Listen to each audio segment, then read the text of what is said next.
Stand please.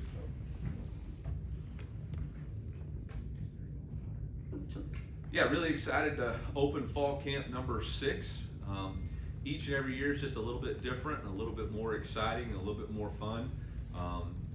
Very fortunate for us to have been able to carry over our coordinators and our culture staff with the first floor, and I think that's really helped us get acclimated with the new players. This is the most transfers we've been able to bring in since we've been here, which I think is kind of the new norm for college football.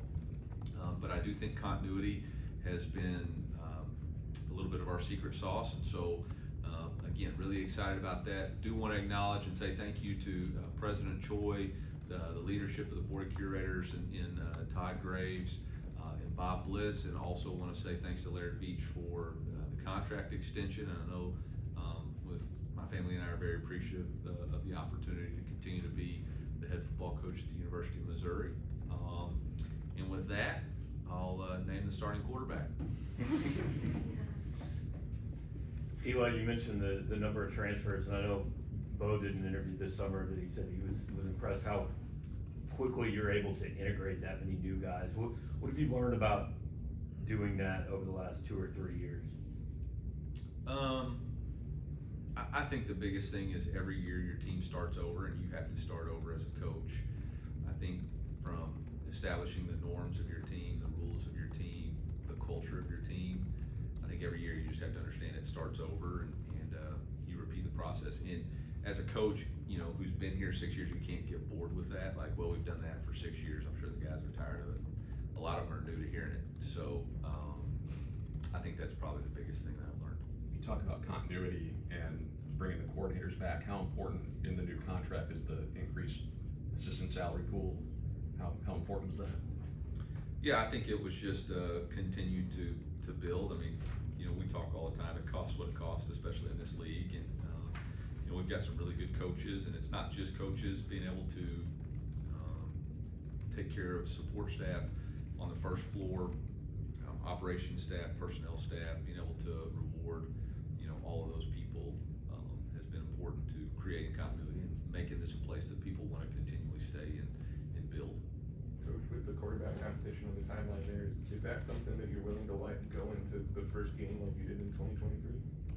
Yeah, we have no timetable on deciding the quarterback. I was actually just thinking about this. I think this is the 4th year going into the year that we've had a quarterback competition, and so we're familiar with it. Hopefully, with that experience comes a little bit more wisdom. But absolutely, when the quarterback's ready, he'll show himself to the team. I think we'll all know who it is, and when that is, we'll tell you. I don't plan on having waiting to announce because of a perceived advantage. Neither one of them have played that much football, so there's not going to be anybody to scout. I mean, it's not going to help UCA one way or the other. And if it's undecided, then we'll let them go into the games and play as long as we need to. Eli, I'm sure you're gonna get 1.5 million questions about the quarterbacks. Okay. I'll ask the second one. Beyond completed passes at practice, what are things you and your staff will look for that will identify the starting quarterback? Yeah, for us, it's about being a consistent decision maker. We have 5 requirements to play the position: toughness, preparation, decision making, accuracy, and leadership. And we'll evaluate all 5 of those each day. But then at the end of the day, it's consistent decision making. And I actually just met with the quarterbacks and kind of outlined it for them how we were going to go about this. The reps, we're going to divide it up and encourage them all to run their own race. You can't get caught up that this guy's doing something good and you've had a bad day. And I told them straight up, 1 bad day is not going to decide the competition, but 2 might. There's going to have to be a consistency of your approach, and if you've had 2 bad days, then that may put you in a position where you're behind the 8 ball. So you're going to have to be able to go in there. If you had a bad practice, you got to shake it off the next day and bounce back. If you've had a bad set, you got to shake it off and bounce back. I mean, that's what quarterback is. That's how you play the game. And again, without these guys having as much experience on tape, we're going to have to throw them in a lot of different scenarios and situations and see who comes out on top. I do not mind saying this. I hope it doesn't offend Ryan Finley and Brett Rippon, but this is the most talented quarterback room I've ever been in. And I'm really, really excited about the competition. But I'm also, somebody said, what am I the most, what's keeping me up at night is I'm gonna have to tell somebody they're not the starting quarterback. And that's gonna be the hardest thing I do all season, because these guys have all worked really, really hard to earn the opportunity, and only one of them's gonna get it. Do you expect a 50-50 split on those reps, especially early in camp? And we've got it mapped out through the first scrimmage to be as close to 50-50 as you can get, but, when you got, I'll say 50-50 opportunities, when you have play-up periods and that kind of thing, which kind of goes back to what is one of the decision-making factors, who gets their group into the end zone. It's not gonna be as much about stats as it is about who consistently leads their team. So, they're gonna create their own plays when it's put the ball down, see who can get first downs and go score. Eli, I know it's a. I think he was here. Back here. You mentioned that this was the fourth competition you've had since you've been the coach here. Each one of them pretty unique. What makes the characteristics of these two quarterbacks unique? What are those strengths that you're looking at heading into these next weeks? What makes them unique? Yeah.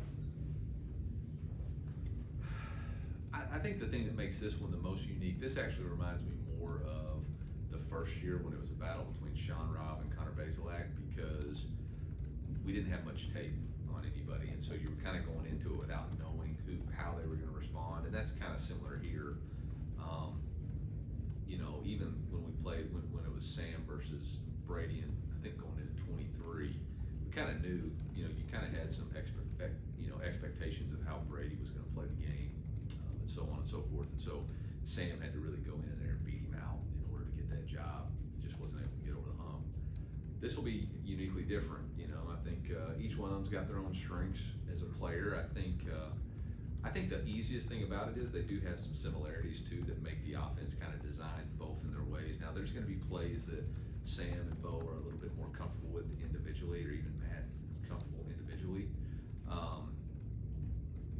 But they do have the ability to extend plays with their feet, run the football, which I think is gonna be important. Eli, with the offensive deep passing game last year, just how would you evaluate kind of the drop off you had there?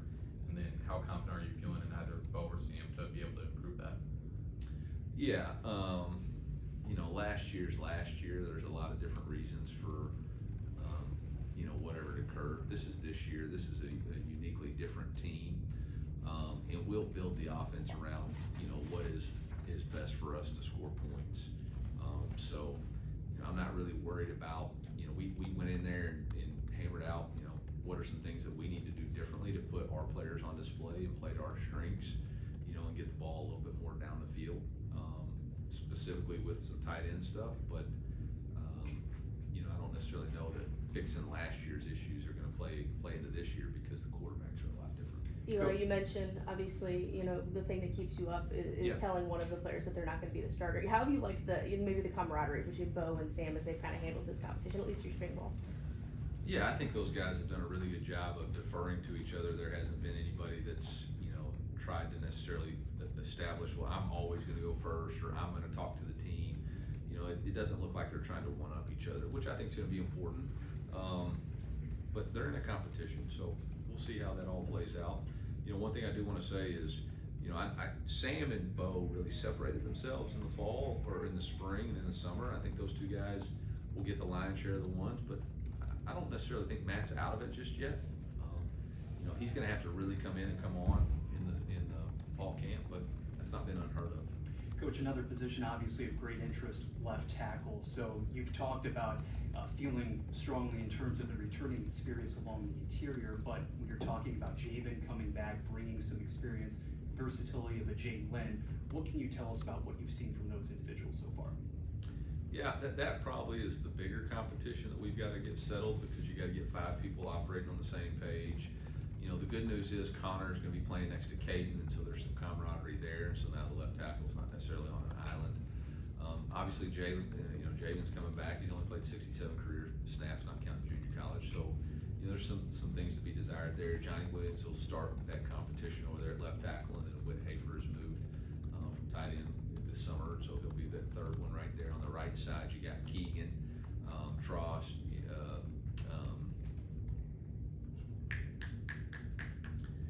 went blank. You got Jack Lang, and then you got my guy But, anyway, yeah, golly, that's gonna bother me. Coach, speaking of the Who's tight my end, right tackle? Who am I missing, guys? It's my guy from Nashville. Brandon Solis. Solis, yeah, Solis. And I honestly, I think Solis has got an opportunity, to really break out. I don't know if he'll quite get there, but, we'll start with those guys in that front seven, right there. You know, Jaden Hurley, we're gonna start actually at the guard position, and just get him comfortable because he's got about 350 snaps in his career at guard. And I don't wanna make him too uncomfortable early since he's just new to the situation. And we'll just see how he's competing for the job and slide him out when he's ready. Coach, how excited you are to get on the field and see these guys? I know they worked a bunch this offseason, but how exciting is it gonna be to get all those guys working on the field at the same time? Yeah, you know, I'm really excited about a lot of things. I mean, we already went over and moved into the dorm, and I think that's kind of exciting. You know, we've been working. You know, that's the myth of college football. I mean, we had OTAs in June, and so it was 4 months ago, less than 30 days ago that we were all out there together and getting the practice in. So,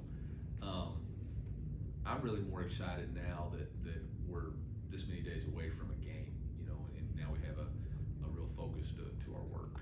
What is your message though, when you talk about moving out of the offseason and a lot of big picture discussions, but the message to the guys about focus during camp and how that mindset needs to shift maybe?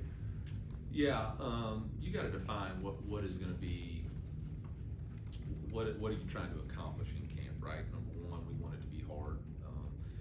We want to test these guys both mentally and physically so that they have the understanding that when they face something hard, they can overcome it. We don't want the first hard thing that they face to be being down 7 or 14 or down at halftime or a 2-minute drive. So, you know, we're gonna put them in some adverse situations, starting living in the dorm, you know, a few sudden change moments throughout fall camp so that they can kind of face some adversity. We're gonna create a mock road game. The second one is to, you know, establish roles on the team. Obviously, that's competition. We got to establish the quarterback, left tackle, defensive end, D tackle. You know, you got to have an organization to how you're rotating. So, you know, there's going to be healthy competition every day on what those roles are. And then the third one is to establish that belief in unity over self. You know, there's a lot of really good football teams out there, but we want to be the best team that we can be. And in order to be the best team that we can be, it's not about individual talent. It's about individuals coming together and believing in the power of unity. And so that's really how we'll evaluate if camp was successful or not. Coach, you brought in Vince. I think it's him. He's Appreciate you. Yeah, you're Coach, you brought welcome. in Vince, Gavin, Dakota at tight end. Can we expect to see more in the tight end position as far as being a focal part in the passing game? And what do you like from those three players? Well, what I like about those guys is the size of that room has dramatically changed since we first got here to now. And obviously, Brett and Jordan have played a big role, you know, as those guys started as true freshmen and kind of established their roles, and now they're the vets. But that's a position that in this league is a premium. You've got to have long guys who can really, you know, handle playing on the edge and provide support there when you're going against elite pass rushers.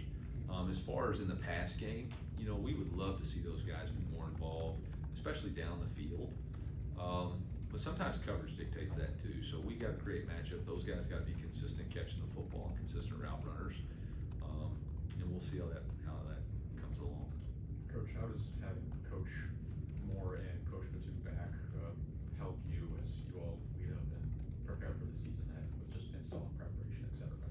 Well, I think there's I wouldn't say comfortable, but there's a consistency. They kind of know what to expect. I know what to expect out of them. I know how to challenge them. They know how to challenge me. They know the things that I'm willing to bend and move on. They know the things that aren't unmovable, that these are going to be non-negotiables and what you know the expectation is. You know, it's just another year of experience with our players and scheme, which I think, you know, when you're Brett Norfleet and you're hearing this, you know, for the third time in the fall camp with the offense, I think there's, you know, a reasonable expectation that you're growing in different ways and can take your game to another level. And that's the same thing whether you're talking about Marquise Johnson or Josh Manning or, you know, Jamal Roberts. You know, these guys have heard Kirby now, his message for 3 years. Coach, I know he's not here anymore, but I want to ask about Luther Burden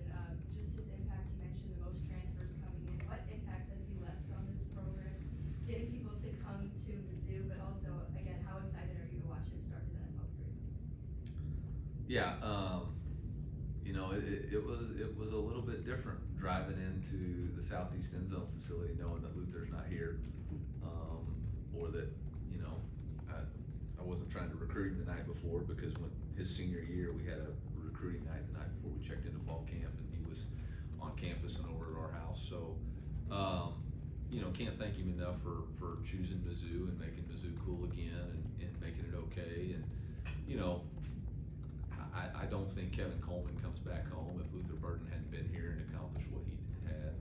I don't know that Caden Green comes back home if he hasn't accomplished what he had. So a lot of appreciation for him. And then, you know, I would just remind him that the best ability is availability. So get his butt out of that training room, get on the field for the Bears, and make sure he's taking care of, you know, the things he needs to take care of so he can get ready to practice. You know, I put my butt on the line recommending him to coach, so he's letting me down right now. When we talked in the off season, you mentioned you changed some things in fall camp to be more prepared for the first road game. You know, what kind of went into that thought process? You mentioned a mock road game. What kind of went into that thought process of things you might change? Well, you know, every year is a little bit unique. You know, this year, we don't start school we got 4 straight weeks of fall camp. So how do you keep it fresh? How do you keep it relevant by accomplish the things you need to? And then, you know, when you're self-scouting the things as a head coach that you think, you know, we gotta do better. Obviously, the first 2 road games last year were putrid for us. And so how do we make sure our guys are ready to play fast and get ready to go? And so, you know, it was, well, when you have 30-something new players on your team, you know, and when they're doing something they've never done before, there's a reasonable expectation for them to be slow at doing it instead of understanding this is exactly how it feels and rolls. And so, as long as it's within the rules, let's try to recreate it as best we can, and appreciate Lindenwood doing that, appreciate our administration finding ways to support us, and let's go do it. Coach, you seem to have a really intriguing balance at linebacker. Tristan's coming back, obviously, you have Josiah coming in, and then somebody like Nick Rodriguez regarded as having had a really nice spring camp too. Talk a bit about that dynamic as you see it right here today.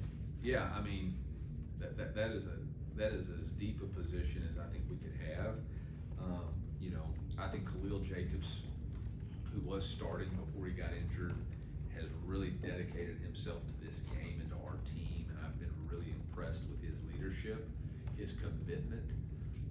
And so you have somebody like that who's really taken that next step, who's played a ton of football.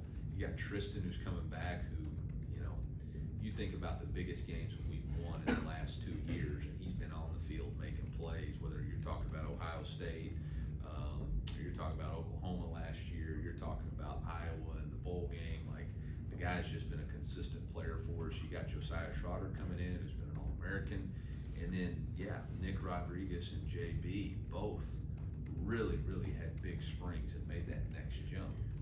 So the opportunity for those guys is, one, for us to not see it as if, you know, instead of looking at it as a limiting factor, looking at it what's best for our team, these guys got to know that they can go play as hard as they possibly can for as long as they possibly can, knowing that when they come out, the next guy coming in is just as good as they are. And so now, instead of just, you know, hey, when I'm out there, if I'm 80%, man, come off the field, because you know that your brother's got your back and he's going to be 100%, he's going to be a really good player. And then the second thing is, it's got to help our special teams. You know, we were not where we wanted to be last year in special teams, and that's an area that we have to improve. And that means getting better players on the field. That means getting our most consistent players on the field. And so instead of looking at it from like, oh, well, I'm not a starter, I'm going to go play special teams. You know, if you're playing 30 reps, you know, if we get 60 reps in a game and we're dividing it 30-30, go get another 15 on special teams and make an impact in that way that will have a dramatic effect on us winning and losing. Somebody asked about the mindset shift of your team going into fall camp, but I'm curious, you and your staff, you've been through 8 months of, I think, 3 transfer portal windows. Every question is revenue sharing, playoff format, all that. What is your mindset shift now that, hey, you actually get to do football, which is kind of why I assume you got into this? Yeah. You know, I think one of the things that I hope I do a good job of is shielding our staff from a lot of the unnecessary things. You know, they don't negotiate with agents. They don't know what players' contracts are. They don't have anything to that stuff. That's a business side of it that, I traditionally handle and some help from, other people, but it's to make sure that the competition's the competition and that there's no outside influence on who plays and why people get reps and all that stuff. We're still a meritocracy, you get what you earn. I think the most exciting thing about my job is the 2.5 hours that we're on the practice field and the hour we're in a meeting, because that's still pure, that's still what you love to do, what I love to do. And I love putting together the team, but man, coaching on the grass, there's something special about that. And so for me, it's really freeing, for the month of August to just go out there and see how good you can get these guys. I asked all our coaches, just one sentence about each player, what you wanna see in the first 7 days. And, coaches love to coach good players. Great coaches coach them all. We wanna coach them all. We wanna coach every one of those guys in that room and see how much better we can get them. And we'll see how good that makes us at the end of the year. You That's mentioned, good. We'll get one more. you mentioned competition between for Jack Lang and Matt Zollers at their respective positions. What other freshmen are really standing out this early on? Well, I haven't been able to really evaluate some of those guys that got here in June, other than their movement skills, and I think it'll be tough for them to get evaluated early. We'll do some 3-spot stuff just so we can get reps for those guys and get it on tape. The guys I'm really excited about are the guys that practiced in spring. I ran into Matt and Donovan a little bit at breakfast this morning, and man, you could just tell there's a different confidence in them, knowing what to expect at practice. And I think anytime those guys know what to expect, there's not gonna be a drill that they haven't performed before. They know what they're going against every day. The lights aren't gonna be too big. I think you're gonna see a big jump. I think we'll see a big jump out of all those guys that were here in spring and participated. If we can see that jump, that's just how much better our team's gonna get. All right, thanks, Coach. Yeah, thanks, Coach. Thank you. Thank you.